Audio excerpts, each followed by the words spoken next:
आजादी का Amrit Mahotsav.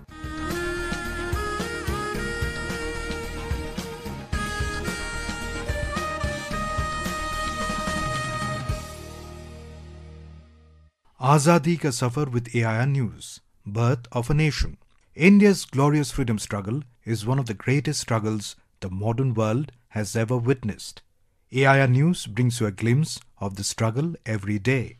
Today is the birth anniversary of a great freedom fighter and revolutionary Madan Lal Dhingra. He was born on 18 September 1883 in Amritsar.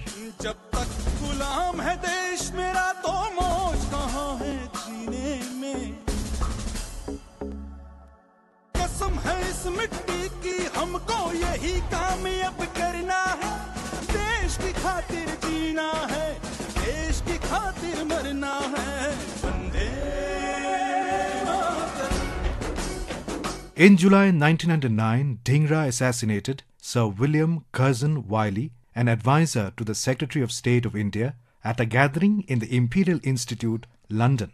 Dhingra refused to take service of government's attorney, saying he did not recognize the legitimacy of court to try him.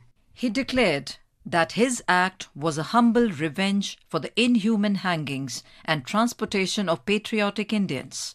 While he was being removed from the court, he said to the Chief Justice, "Thank you, my lord, I don't care. I am proud to have the honour of laying down my life for the cause of my motherland."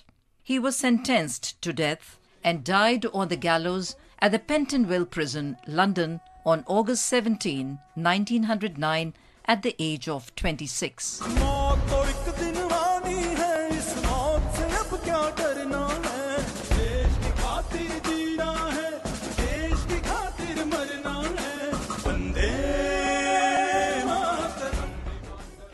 Madan Lal Dhingra was a symbol of the youth of his time, who was strongly opposed to the oppressive measures adopted by the British ruling India with an iron hand. In recognition of Madan Lal Dhingra's valour, Annie Besant said, "More Madan Lals are the need of the time."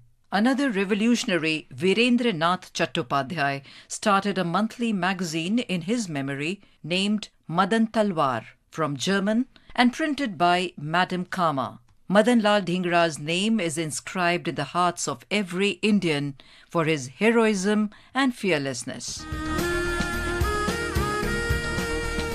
18 September is the death anniversary of a well-known Indian theosophist and freedom fighter, Bhagwan Das. An educator by profession, Bhagwan Das founded the Kashi Vidyapeeth. He served as a member of the Central Legislature of British India for a long time. Das was born in Varanasi, India on January 12, 1869.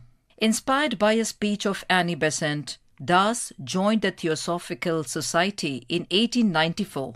In 1900, he was awarded the Subba Rao Medal by the Theosophical Society in recognition of his contributions to theosophical literature. In 1921, Das was sentenced to 1 year imprisonment by the British for association with the non-cooperation movement, but was released after only 5 weeks on a motion of the government. For several years, Das served on the All India Congress Committee and was elected to the Legislative Assembly in Uttar Pradesh in 1934. In 1955, Dr. Bhagwan Das was awarded the Bharat Ratna, India's highest civilian award for his achievements in literature and education. Bhagwan Das bid adieu to this world on September 18, 1958. That brings us to the end of this episode of Azadi Ka Safar with AIR News. See you in the next episode tomorrow.